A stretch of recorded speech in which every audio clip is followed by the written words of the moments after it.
Now, a while ago, I was able to get my hands on my old Super Nintendo and Nintendo carts from when I was a kid.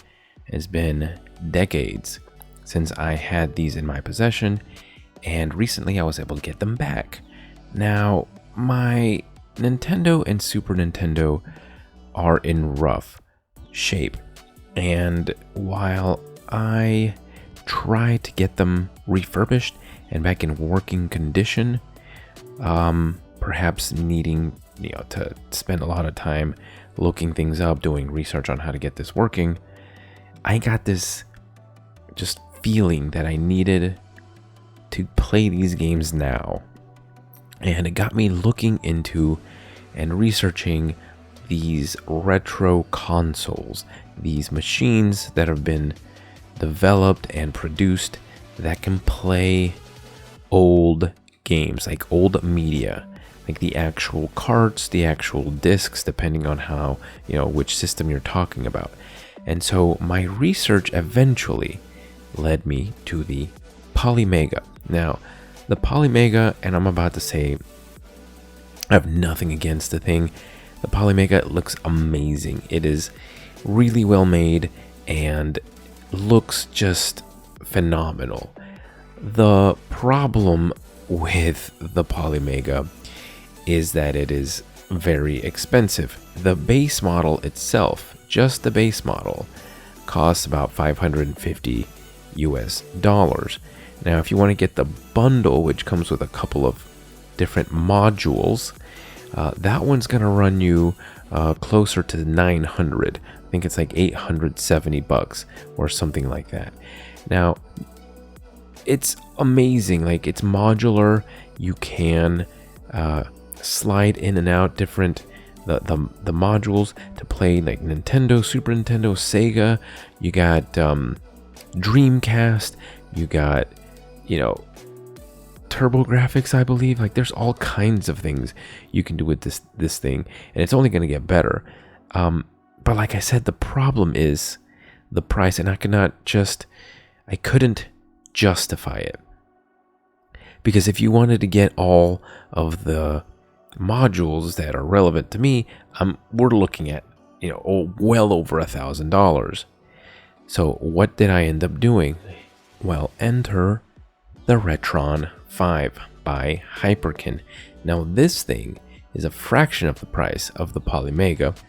No, it's not as obviously well built, but it plays Game Boy, Game Boy Color, Game Boy Advance, Super Nintendo, Genesis, Mega Drive, Super Famicom, Master System, and your classic NES.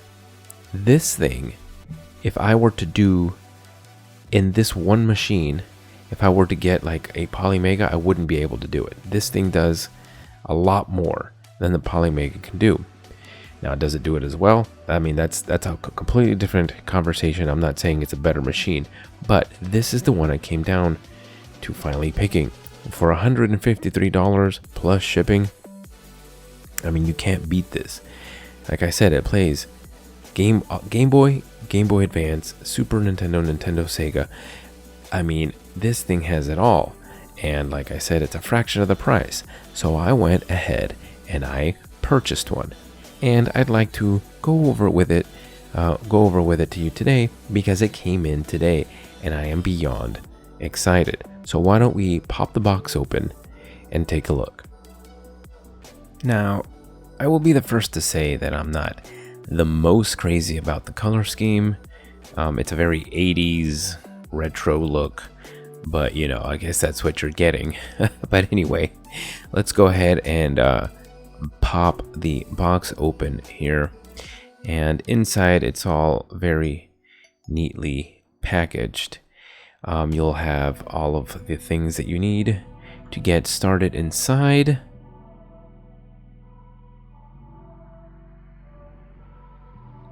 So to start off with, of course, you have your HDMI because this does upscale to HD. All these classic games. It's not very long. You can tell it's not very long. Might need to get a longer one, to be honest. Next, you have your power source here, and it's configured to US electrical sockets. But here, if you press this little switch and you flip that over, you can take it off and switch it out for plugs for different regions, and it just clicks back on. Not a big deal. Now next we have the cord that's going to be used to presumably power and charge the wireless controller. We'll talk about the wireless controller in a little bit, but you got your charger here. Now here we have the various different plugs that I mentioned a second ago.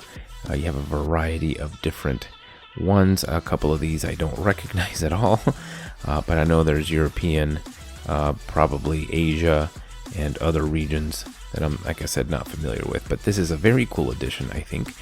Very cool of Hyperkin to bring that into the packaging. Here we have the infamous wireless controller. Now, it is my understanding that this thing is not very good. It's very cheap. It feels cheap. And it breaks pretty often, pretty quickly. It is my understanding that people have had issues with this particular controller, but that's not a big deal. There's your charging slot for this controller. It's not a big deal because of this particular model, and the reason I bought this one, it's because it comes with this Super Nintendo replica controller. Now this one, you can actually play any of the games with it. You can play Nintendo, Sega, Game Boy with this controller in particular, but it does have the most buttons. It has the shoulder buttons, of course. The cord looks really, really long.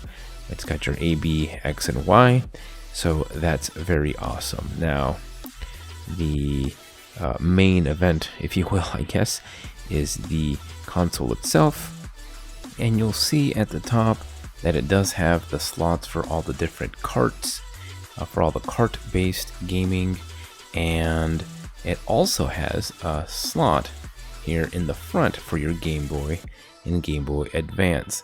On the sides you have controller slots, and on the back you have all your plugs. And it does have a slot for an SD card because you can download different ROMs and different things, save files and cheats and that sort of thing. I've read about it a little bit. It's got like a Game Genie implementation, which is kind of cool.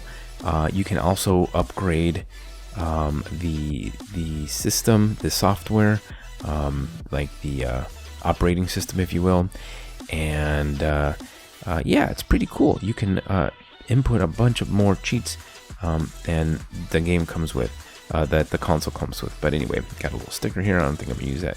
And yeah, thank you for your purchase and support. You're welcome. Now, what am I going to be playing on this machine? Well, I decided I'd bring out my collection and show you guys. We start off with a classic Dr. Mario, a pretty fun game, little puzzle game, and one of the ones I played the most as a kid, for sure. Here we have a game I love, Bases Loaded, second season by Jaleco. Phenomenal little game. Played a ton of that when I was a kid. Here's a classic Teenage Mutant Ninja Turtles 3, The Manhattan Project. Probably the best out of the 3 NES Turtle games, in my opinion. Here we have a game called Super Sprint by Tengen, which is really Atari. There's a lot of controversy behind these black carts, which we can get into some other time, but this is a very fun racing game. It's actually a ton of fun. Next are some maybe games you haven't heard of. Stanley the Search for Dr. Livingston. This game is really good. I'm excited to play this one again, probably more than any of the other ones. Next we have Simpsons Bart vs. the World. I never beat this game. It's very hard. It's a very difficult game, but it's pretty fun, if I remember correctly. Next we have a Capcom game, a side shooter kind of thing. It's called Section Z, Section Z if you're British, but it's a very difficult game as well. I remember dying a lot playing this game. Now, probably the cream of the crop here, I have my Super Mario Brothers and Duck Hunt cart. I don't have the laser gun. I don't think it's not going to work with the console here, but Super Mario Brothers 2, of course. And to round out the trilogy, of course I played this game on my channel recently. To round out the trilogy, I of course have Super Mario 3. And now the crown jewel of my collection, without question, is 100% The Legend of Zelda original with the gold cart. Now this thing is so pretty. Oh my gosh, look at that thing. I am very excited to have this back in my possession. My Super Nintendo collection is nowhere near as robust as my Nintendo one, but here we do have NFL Quarterback Club. Pretty fun game.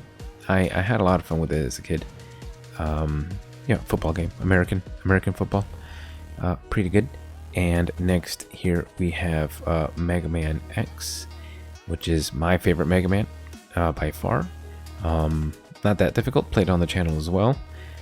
And we have Donkey Kong Country, which of course, I mean, it's a classic.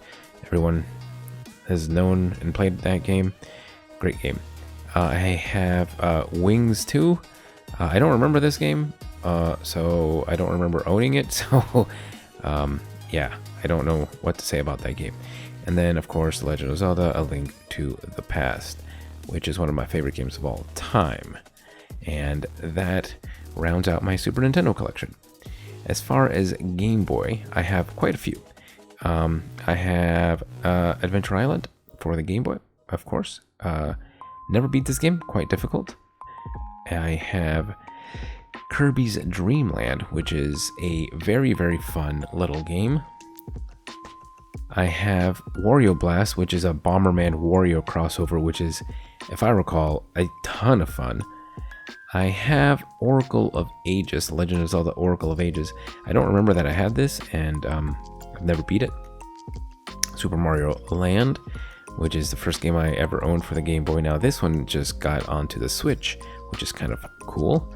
I have this old Star Wars game, which is also incredibly difficult. I have never beaten that one. And of course, Legend of Zelda. I have a few other Game Boy games, I think. I can't find them. They're around somewhere. I do have Dr. Mario, and I just have Dr. Mario and also have Tetris. Just kind of games that you kind of just picked up when you have a Game Boy. It's just kind of a thing.